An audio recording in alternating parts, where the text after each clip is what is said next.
Falta de medicamentos, demoras en la atención, problemas en la primera línea de atención y un presupuesto con bastantes complicaciones. Son algunos de los problemas que ha presentado y que presenta ACE. ¿Cómo piensa encararlo este nuevo gobierno? ¿Cuáles van a ser los objetivos y las prioridades? De esto estaremos hablando hoy. Bienvenidas, bienvenidos. Así comienza Lado B.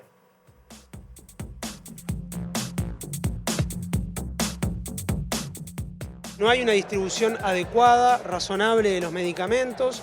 Hay un volumen de compras bueno en ACE, pero no hay una distribución adecuada. Entonces, una de las cosas que está pasando ahora es que cada unidad ejecutora compra sus medicamentos.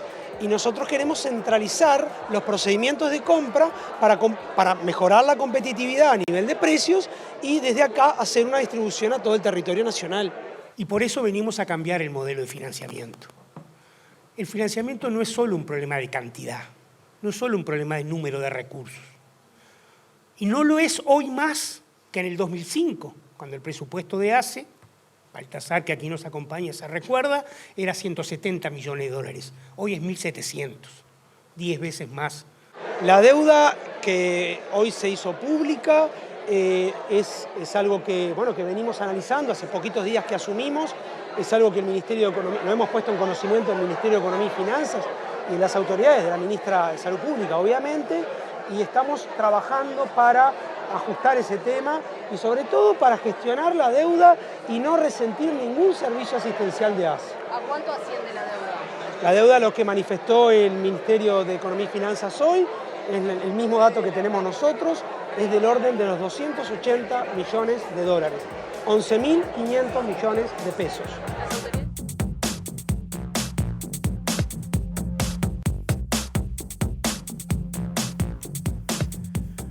De este tema tan importante vamos a estar hablando esta noche aquí en Lado B, en la pantalla de TV Ciudad, con el economista Daniel Olescar, vicepresidente de ACE. Daniel, un gusto tenerte por acá. ¿Cómo andás? Igualmente, ando bien. Un gusto estar acá nuevamente. Bueno, mencionaba algunas cosas en la introducción, ¿no? Hay otras, mencioné algunas, de los desafíos que tiene ACE por delante, ¿no? Te propongo ir conversando sobre alguno de ellos. Hay un tema que está presente, que uno lo charla, lo ve con los usuarios de ACE. Estamos hablando de casi 1,5 millones de personas, ¿no?, que están involucradas. 1.450.000. Ahí está, para que la gente tenga claro de lo que estamos hablando, ¿no? La falta de medicamentos es algo que estaba presente. También tengo que decir que el anterior gobierno habló de una inversión histórica en ese tema y que no se entiende mucho por qué están faltando. ¿Cuál es el diagnóstico y qué es lo que van a plantear ustedes en ese sentido? Bueno, el diagnóstico es que efectivamente hay carencias de medicamentos, desde medicamentos para el asma en Jun hasta medicamentos más básicos en Paysandú, hay falta de medicamentos. El diagnóstico básicamente lo que nos dice es que no hubo una reducción sustantiva del gasto en medicamentos. El presupuesto de ACE de 2024 es más o menos el mismo que en 2019. Es verdad que es una U, digamos, ¿no?, porque tuvo una baja en el medio, pero si comparamos punta a punta es más o menos el mismo. Y la participación de los medicamentos es el orden del 20% del gasto de funcionamiento, o sea, entre el 7 y el 8% del gasto total de ACE, y eso en el 24 y el 19 es más o menos parecido. Y en el 19 había problemas de medicamentos, sobre todo en el final del año, porque el invierno acumulaba mucha demanda de medicamentos y en general se resolvían con refuerzos presupuestales. Pero eso pasaba en octubre o en noviembre, no en abril como pasó ahora. Entonces, claramente, si la participación económica es la misma, hay un problema de gestión de compra de medicamentos. Se pasó de una compra centralizada a compras descentralizadas, se hizo poco hincapié en la demanda efectiva que se necesitaba de medicamentos. Yo creo que es básicamente un problema de gestión que se resuelve con una mejor gestión, con centralización en las compras para mejorar los precios y con una descentralización luego de la compra centralizada en la gestión hospitalaria o de las RAP, digamos, ¿no?, que son los dos grandes lugares donde se distribuyen los medicamentos. Porque allí está planteado de que las compras existen, el tema es de por qué después esos medicamentos no se terminan repartiendo donde deberían, claro, ¿no? Y eso claramente es un problema de gestión, quedan en el camino, digamos, ¿no? ¿No pasa por una cuestión económica entonces? O sea, no pasa recursos solo hay. por una cuestión económica, digamos, ¿no? Porque es probable que la pandemia haya generado un incremento de ciertas prevalencias sanitarias, digamos, sobre todo las respiratorias. Entonces los inviernos es probable que en el 21, en el 22 y en el 23 tengan una demanda mayor de medicación que en el 19, o sea que no es que se necesite la misma plata, sino más plata. Pero eso es un problema secundario en relación a la gestión de los medicamentos. Pero eso vale también para otra cosa que tú dijiste al inicio, que es muy importante, que son lo que se llama formalmente las demandas en espera, que es lo que la gente conoce como el tiempo de espera. Que digamos, eso está ¿no? presente a nivel general en la salud de nuestro país, ¿no? Eso está presente a nivel general en la salud. Estaba presente también en el 19, pero si uno mira los números en el 19, creció mucho los tiempos de espera. Y creció en ACE y creció en el sistema mutual. Pero referido a ACE, que es lo que a nosotros nos compete, otra vez hay un problema de gestión. Cuando tú mirás los números, encontrás que para ciertas especialidades, en ciertos departamentos, hay capacidad ociosa y demanda en espera, al mismo tiempo. ¿Por qué? Bueno, en parte porque no se utilizan a full las horas que ACE contrata, en parte porque hay gente que a veces tiene una hora y no va, que en ACE eso no tiene sanción, digamos, ¿no? Mientras que en el sistema mutual sí la tiene, porque tú pagaste la orden. No se resuelve cobrando las órdenes, digamos, sino se resuelve gestionando mejor un mecanismo que 48 horas antes permita avisar si uno no va a ir y por lo tanto puede asignar ese cupo a otra persona. Pero aún con eso, otra vez, acá hay temas de gestión y temas estructurales. Para algunas especialidades hay lugares donde no hay especialistas, digamos, ¿no? ¿Dónde está lo más relevante? Psiquiatría infantil, urología, alergistas, oftalmología, me olvidé oftalmología, son las importantes. Entonces ahí hay que buscar nuevas alternativas. Una nueva alternativa es la telemedicina. En eso el gobierno anterior avanzó con la telemedicina. La construyó, generó, digamos, algunos mecanismos para eso. Hubo una ley en 2020, la pandemia ayudó. Sí. Hay que potenciar la telemedicina como uso para... no para todo sirve, no todo se puede usar, pero hay que usarlo. Y hay que pensar también en que a veces radicar un especialista es difícil, pero llevarlo con cierta regularidad a través de rondas, o sea, un bus que vaya y recorra el país, no digo que vaya una vez, porque una persona necesita una atención permanente, ¿no? Pero que vaya y no necesariamente se radique en ese lugar y que por esa ida tenga un plus económico especial. Ahí estás tocando un tema importantísimo que es a nivel general, el de la descentralización, ¿no? Lograr que médicos, bueno, puedan ir al interior del país a trabajar y poder contemplar un poco estas demandas que estábamos conversando recién. Claro, porque la distribución de los profesionales de la salud en general, no solo de los médicos, también de las licenciadas en enfermería, también de los imagenólogos, especialmente de los imagenólogos y todos los que tienen que ver con las tecnologías médicas, está muy concentrada en Montevideo. Y eso, de alguna manera, la erradicación de carreras en el interior mejoró, pero no lo resolvió de lleno. Pero una tercera alternativa es pensar que los recursos de especialistas en determinados departamentos no son de nadie. Y por lo tanto, si hay un especialista que está contratado por la institución de asistencia médica colectiva, la mutualista, vamos a decir, por llamarle como la gente entiende, ¿no? Debería trabajar para los dos, o sea, debería haber una complementación entre ambas instituciones, compartir el salario y compartir las necesidades a través de mecanismos que pueden ser de retenes, de a la orden o directamente de que tantas horas en un lugar y tantas horas en otro. Es verdad que para algunas especialidades médicas los salarios son relativamente dispares, ¿no? Para otras no tanto, pero para algunas sí. Bueno, ACE avanzó bastante, sobre todo en el tercer periodo de gobierno del Frente, con el llamado FAD, funciones de alta dedicación, que en general generaron una remuneración importante. En el periodo anterior las estancaron y se volvió a disparar la diferencia con las altas dedicaciones en el sector privado. Pero entre telemedicina, entre rondas y complementación público-privado para tener recursos comunes y una buena gestión de los recursos existentes se puede hacer. Y eso tiene que ver con una palabra que tú decías, que es la descentralización. O sea, el gerente regional, ACE tiene 4 gerentes regionales. La gente puede no entenderlo, pero antes de que llegáramos nosotros, sus oficinas estaban en Montevideo, o sea, se dirigía al norte del país desde Montevideo, digamos, ¿no? Nosotros ya los instalamos en cada uno en su región. Nosotros le estamos pidiendo a cada gerente regional que nos diga exactamente en qué cosas la región es autosuficiente y en qué cosas no. Porque si la región es autosuficiente, pero hay que ir a hacer un determinado estudio de La Valleja en Rocha, para decir en la región este, hay que priorizar eso y el presupuesto tiene que asignarle a Rocha los recursos para que atienda a los de La Valleja. Y después está lo que no se pueda resolver en la región. Y ahí hay dos alternativas. Complementar con los privados, a través de una buena relación. Tenemos una buena relación con el FEPREM y la Federación de Prestadores Médicos del Interior, o con un prestador público que no sea de la región. Entonces, todo eso va a permitir bajar de manera importante, iba a decir rápida, pero no capaz que no era importante, la demanda en espera. Tenemos un problema grande acá en el Uruguay ya hace tiempo con respecto a la salud mental, ¿no? Fue un tema que estuvo presente en la campaña. De hecho, todos los candidatos presidenciales y todos los partidos hablaban de eso. ¿Qué es lo que piensa hacer ACE en ese tema?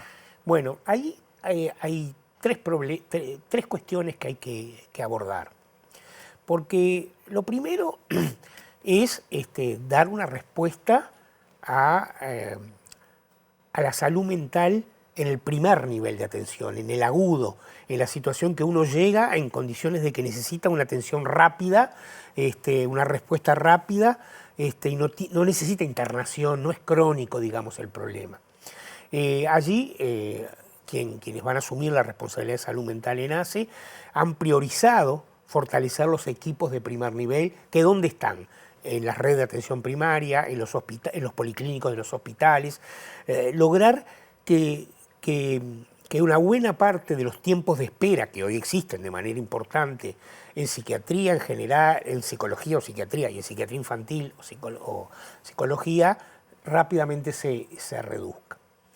Eso implica recursos, es así, ahí ya no es tanto un problema, es un problema también de gestión, pero sobre todo ahí se necesitan recursos, se necesita un direccionamiento hacia esos recursos, una distribución territorial de esos recursos que hoy en algunos lugares no la hay, y ese es el primer nivel.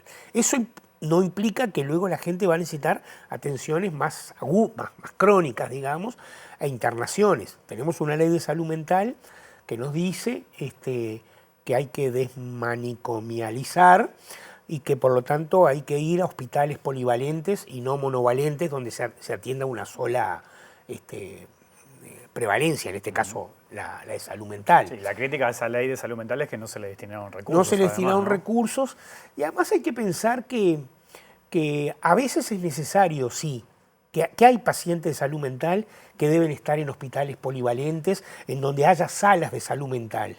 Pero hay una parte de la internación en salud mental que requiere, digamos, atención especializada que un hospital polivalente no puede dar. Entonces hay que buscar un mix entre eso, hay que pensarlo de cómo se hace. Y lo tercero es vincularlo con los temas de adicciones, porque una buena parte de los problemas de salud mental están vinculados a adicciones.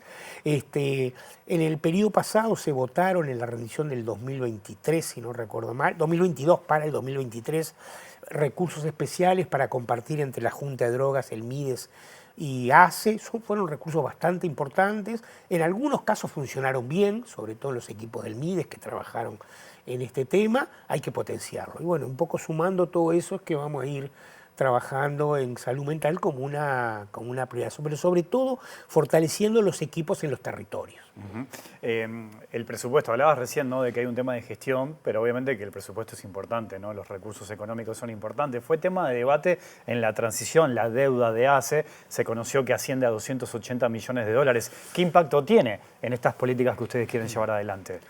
Sí, para nosotros el tema presupuestal, a ver, primero recordémosle a la gente que cuando... Lo planteo porque también lo escuchamos a Danza hoy en el TEC Disparador hablando de eso, lo habíamos escuchado en la transición, se hablaba de unos cuantos millones de dólares. Es un tema muy importante. Es un tema muy importante en un contexto que no es el de 15 años atrás o 20 años atrás, cuando el presupuesto de ACE a pesos de hoy era aproximadamente unos 1.200 pesos por usuario atendido y hoy es 3.600, ¿no? Fue 3.600 cuando terminaron los gobiernos al frente, bajó, esto de la U que yo comentaba, y ahora está de vuelta en 3.600 pesos. Entonces, el presupuesto es un problema, básicamente por el tema del endeudamiento, pero tenemos una línea de base que nos permite hacer cosas. Yo sostengo, lo he dicho ya reiteradas veces, que con 63.750 millones de pesos, eso anda cerca de los 1.500 millones de dólares, que es el presupuesto ejecutado por ACE en el año 2024, se podía haber hecho el doble de lo que se hizo. Es inadmisible que falten medicamentos, es inadmisible que haya listas de espera como las hay, es inadmisible que no se pueda hacer un estudio, y yo creo que todo tiene que ver con que ACE desvirtuó sus recursos y priorizó la contratación a terceros, y eso encareció los servicios de ACE. Pero ahora estás diciendo que con el presupuesto que tenía ACE, si se hubiese aplicado bien o gestionado bien, hoy estos problemas que yo acabo de mencionar no estarían presentes. Bueno, el problema de la deuda quizás pudiera estar, porque depende cómo se gestionó, porque la deuda ¿de qué se origina? De partidas que se gastaron en 2024 sin crédito y que por lo tanto generaron un sobregasto que no tenía respaldo presupuestal y por lo tanto eso pasó a ser deuda. O gastos que se hicieron en 2024 y no se pagaron y se postergaron para el 25. Es un mix de esas dos cosas, por eso se habla de 180 millones por un lado y de 100 por el otro.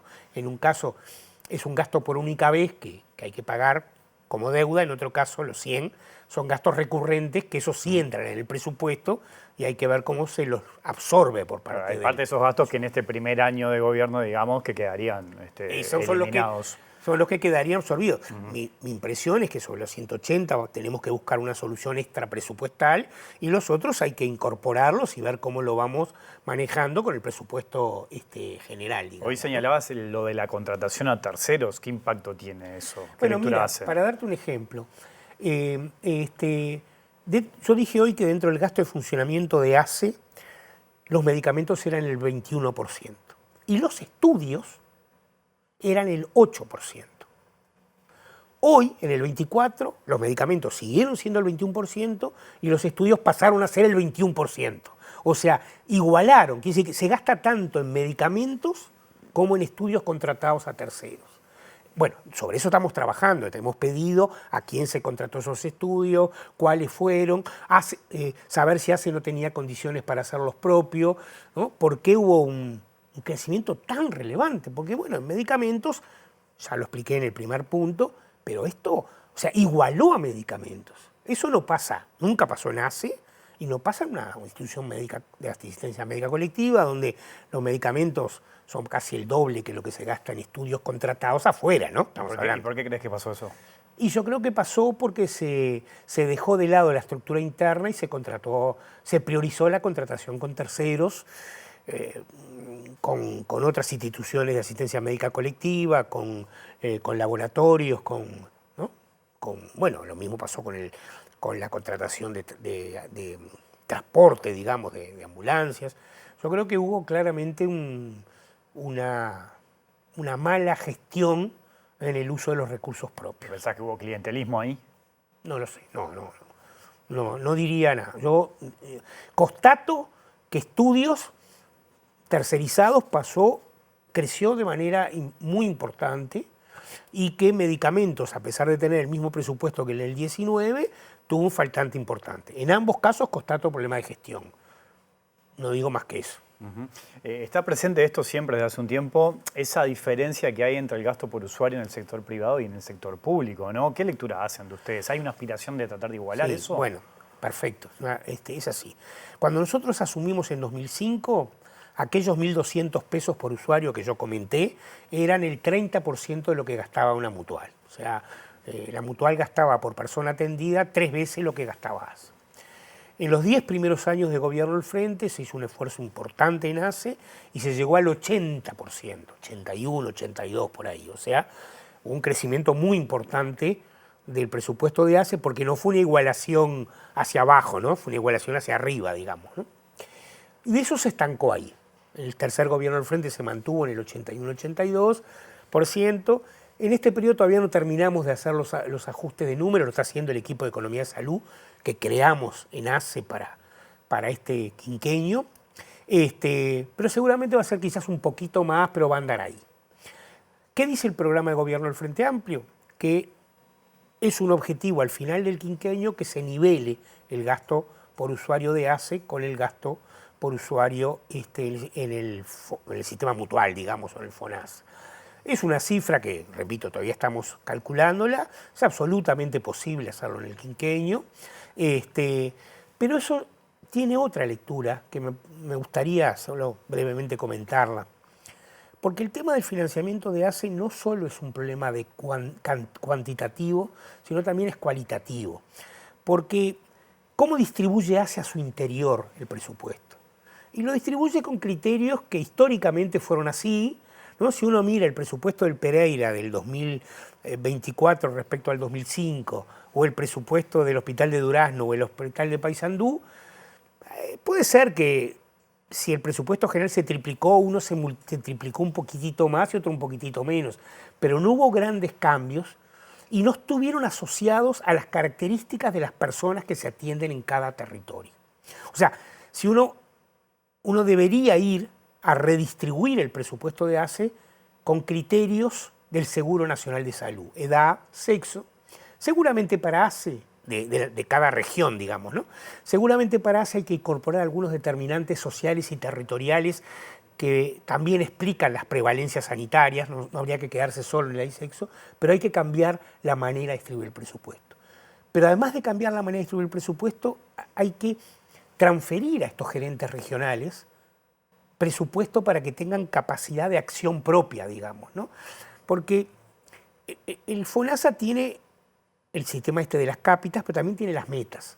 Las metas son mecanismos que miden la productividad de estos recursos. Sobre todo tienen que ver con infancia, con salud de la mujer, bueno, y algunas otras cosas. Pero la meta 1, que es la más importante, tiene que ver con infancia y salud de la mujer. En ACE se mide. Y ACE, el FONASA, le paga globalmente por eso.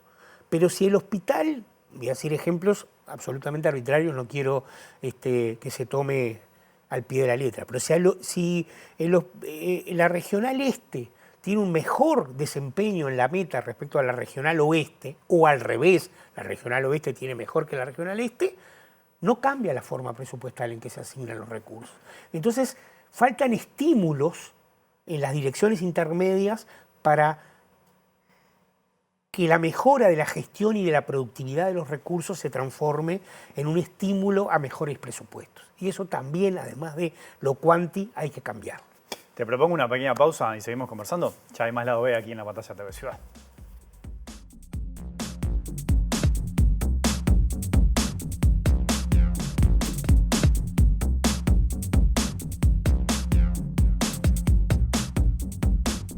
Seguimos aquí en Lado B, en la pantalla de TV Ciudad, conversando con el economista Daniel Olescar, vicepresidente de ACE. Daniel, el gobierno de la calle Pou ha destacado, ¿no?, como uno de sus logros la creación del Hospital del Cerro. ¿Qué lectura tienen ustedes sobre este centro? ¿Qué impacto puede tener también en la salud? Bueno, nosotros creemos que es un hospital que respondió a una necesidad sentida por la comunidad y que debemos potenciarlo como un hospital de referencia para temas de... Primero, debemos potenciar el primer nivel de atención. Allí estaba el Centro Coordinado del Cerro antes, que es una zona de muchísima demanda. Entonces, no solo porque la población es muy grande, sino porque la población usuaria de ACE particularmente es muy importante, y por lo tanto debemos potenciar el primer nivel de atención y la atención de baja y media complejidad, digamos, ¿no? Porque la alta complejidad, teniendo una ruta muy rápida hacia el Maciel, no tiene mucho sentido. O sea que la idea es potenciar ese desarrollo con una línea más de primer nivel de atención y atenciones de baja y media complejidad, digamos, ¿no? Y mejorar sobre todo la presencia de algunos tipos de especialidades que de alguna manera respondan a las prevalencias territoriales, un lugar donde la pobreza infantil es los problemas infantiles son muy importantes. Sí, mucho nacimiento también. La zona allí, ¿no? oeste es una zona sí, quizás no tanto como la zona este del municipio F, pero si no es la primera, es la segunda en términos de nacimiento. La idea es contemplar eso, esas necesidades de esa zona. Contemplar esas necesidades, pero sobre todo potenciar el primer nivel de atención, porque eso es un problema general, porque ahí fue donde más se revirtió la atención en este quinquenio, digamos, ¿no? O sea, se dio mucha marcha atrás en el primer nivel de atención, no se potenció la medicina familiar y comunitaria, y entonces las estadísticas mundiales dicen que el primer nivel de atención resuelve entre un 70 y un 80% de los problemas, pero para que eso suceda tiene que tener resolutividad. Si se le fue quitando la resolutividad porque se le quitaron recursos humanos, recursos materiales, posibilidades de estudios, eso no pasa. Entonces hay que potenciar eso y la lógica en el Hospital del Cerro va en esa lógica. Tienen previsto, hoy hablamos de Montevideo, hablamos del interior también, ¿no? De lo que pasa en el interior a veces con falta de especialistas, de médicos, ¿no? ¿Tienen previsto ustedes hacer recorridos, encontrarse más allá de lo que explicabas de las distintas regiones, encontrarse de primera mano qué es lo que está sucediendo en función esa es una clave de esto. Cuando yo estuve yo estuve en dos ministerios que tenían mucho territorio, tanto el MSP, que tiene que ver con ACE, y en el MIDES, y me acuerdo que salíamos una vez por semana, los viernes, al interior. Álvaro lo tiene previsto, hoy Marcela Cuadrado, la vocal, estuvo en Flores y Durazno estos días. La idea es que efectivamente sí salgamos, nos encontremos con nuestros directores a los que designamos, tanto los directores de hospitales como los directores de las RAPES, las redes de atención primaria de cada departamento, o los policlínicos, también recorrer los centros de salud montevideanos, que son muy importantes, la llamada RAP metropolitana, que incluye Montevideo y parte de Canelones, tiene un nivel de centros de salud muy importantes, donde hay un nivel de atención relevante, donde hay conflictividades importantes. Entonces, sí, la idea es recorrer mucho, reconocer los problemas que existen y tratar de detectar como tres grandes cosas, ¿no? Problemas de estructura. Porque hay problemas de estructura. Nosotros le hemos encomendado a quienes designamos ahora en la Dirección de Arquitectura un rápido diagnóstico sobre los principales problemas de mantenimiento que tiene la enorme estructura hospitalaria. O sea que hay temas de infraestructura. Luego hay temas de lo que decía hoy, de resolutividad. Y después temas de recursos humanos que faltan o que no faltan en cada uno de los lugares. Y la única manera de saberlo es estando en el territorio, digamos, ¿no? Pero, repito, con una gran importancia, lo quiero volver a repetir, en los gerentes regionales. Para nosotros son unas figuras claves porque son los que van a comprender cuánto puede resolver y cuánto no puede resolver el territorio, y son las cabezas de una organización que, como dijiste tú al principio, tiene 1.450.000 usuarios y casi 800 bocas de entrada, lugares de entrada al sistema, ¿no?